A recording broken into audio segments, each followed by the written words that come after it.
सत्ता और समाज के किस्से सुनने वाले सभी साथियों का श्रवण कुमार की तरफ से नमस्ते, वालेकुम सलाम, गुड इवनिंग। दोस्तों, दिल्ली की फ्रेंड्स कॉलोनी में सुबह सुबह एक पत्रकार गुजर रहा था और अपने शेड्यूल के हिसाब से जिस जगह से उसको खबर बनानी थी उस दिशा में वो जा रहा था, तो देखता है कि वहाँ पे काफ़ी लोगों की भीड़ जमा है और शोर शराबा हो रखा है। तो उसने अपनी बाइक उसी तरफ मोड़ दी। तो वहाँ जाकर देखा कि एक बुजुर्ग व्यक्ति का मकान मालिक ने 2 महीने का किराया ना दे पाने की वजह से सामान बाहर फेंक रखा था और वो बुजुर्ग व्यक्ति मकान मालिक के सामने गिड़गिड़ा रहा था कि मुझे 1 महीने का समय और दे दिया जाए, मैं आपका किराया दे दूंगा। पड़ोसियों के निवेदन के बाद मकान मालिक ने उसको 1 महीने का समय दे दिया और अपने मकान में वापस रख लिया।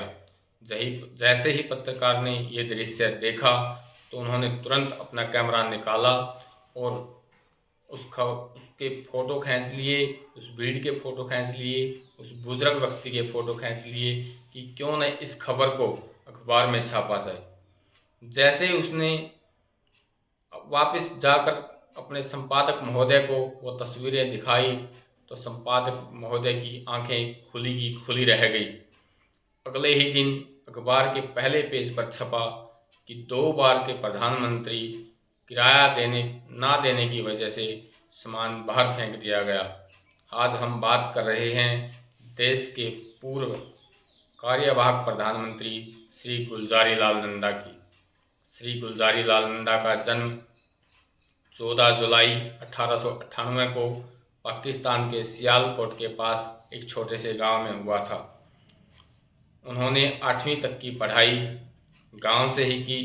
उसके बाद 10वीं की पढ़ाई उन्होंने लाहौर से उत्तीर्ण की। उसके बाद ग्रेजुएशन के लिए वो इलाहाबाद विश्वविद्यालय चले गए। वहाँ जाकर उन्होंने छात्र आंदोलनों और अनेक गतिविधियों में भाग लिया।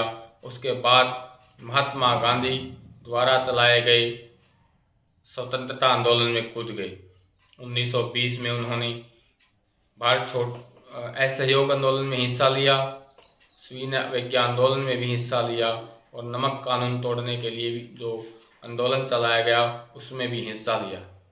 1937 में जब देश में अंग्रेज़ों का राज था, उस समय चुनाव हुए थे तो वो बम्बई से जीतकर विधायक बने।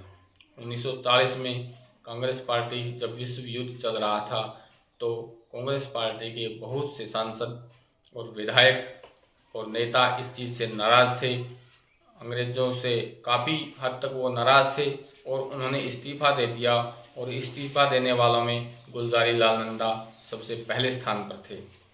1942 में देश में सबसे बड़ा स्वतंत्रता आंदोलन जिसको माना जाता है भारत छोड़ो आंदोलन हुआ, जिसमें गुलजारी लाल नंदा जी ने बढ़ चढ़कर भाग लिया और 3 साल तक वो जेल में रहे।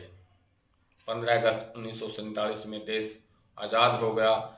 जब देश आज़ाद हुआ तो उस समय वो बम्बई से विधायक चुने गए और बम्बई सरकार में मंत्री रहे और उन्होंने इतने सुधारपूर्ण कार्य किए, इसकी खबर देश के प्रथम प्रधानमंत्री पंडित जवाहरलाल नेहरू तक पहुंची। जैसे ही पंडित जवाहरलाल नेहरू तक की खबर पहुंची तो उन्होंने नंदा जी को केंद्र में बुला लिया और योजना आयोग का उपाध्यक्ष चुना और उसके बाद इनको बड़े बड़े पदों पर रखा और देश के गृह मंत्री तक के पद तक गुलजारी लाल नंदा जी पहुँचे।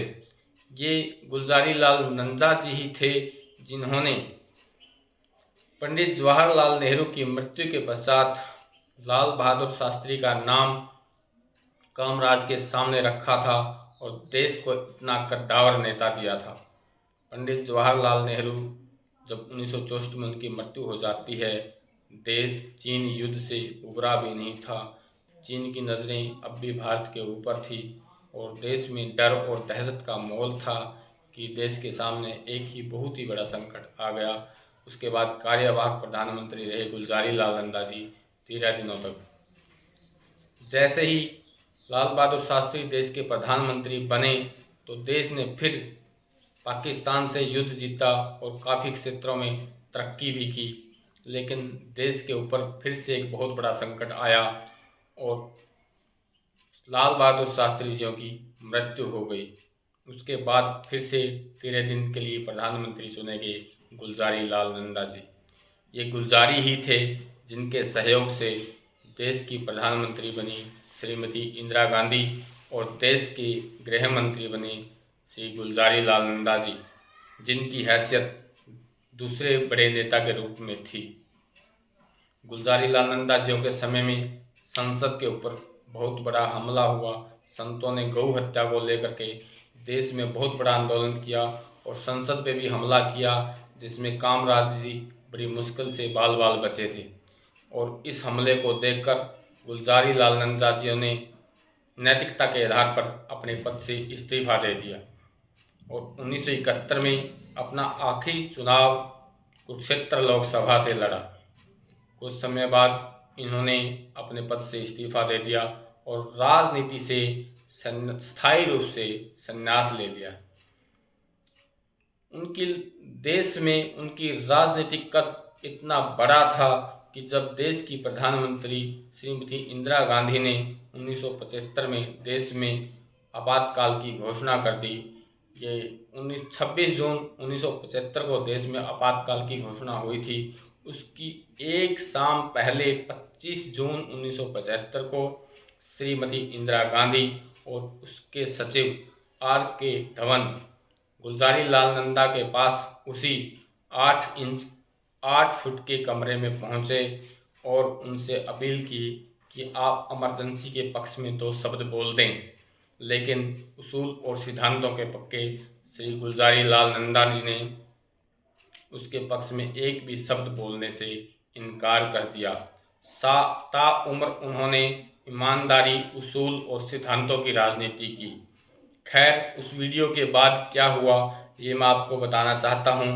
जब यह खबर अखबार के फर्स्ट पेज पर छपी तो देश में संसद में प्रियरंजन दास मुंशी ने इस खबर को पढ़ा तो वे सभी सांसदों ने मिलकर ये निश्चय किया कि उनको सरकारी आवास दिलाया जाएगा। देश की संसद से बड़े बड़े सांसद, मंत्री प्रधानमंत्री आवास से उसी 8x8 के कमरे में पहुंचे और नंदा जियों से निवेदन किया कि आप सरकारी आवास स्वीकार कर लें। लेकिन नंदा जियों ने अगर भोग विलास और ऐश की ज़िंदगी जीनी होती तो वो बहुत ही पहले ऐसा कर चुके होते, तो उन्होंने इससे मना कर दिया। उसके बाद उनसे निवेदन किया गया कि आप जो स्वतंत्रता सेनानियों को, सांसदों को जो पेंशन दी जाती है उसको स्वीकार कर लें। तो नंदा जियों का जवाब था कि अगर यही पेंशन ही देनी होती तो क्या मैंने इस पेंशन लेने के लिए ही आज़ादी की लड़ाई लड़ी थी।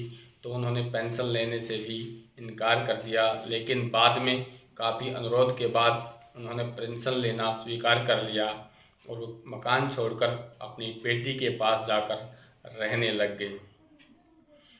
तो साथियों, उनको 1997 में भारत रत्न पुरस्कार से भी सम्मानित किया गया था। 1998 में उनकी मृत्यु हो गई। उस समय उनकी आयु लगभग 100 साल थी। तो साथियों, नंदा जियों का जीवन हमें सिखाता है कि देश की सेवा भौतिक साधनों में सुख, ऐश और आराम में नहीं है, बल्कि एक साधारण जीवन जीकर जनता की सेवा करने में है। तो यही थी उनकी कहानी।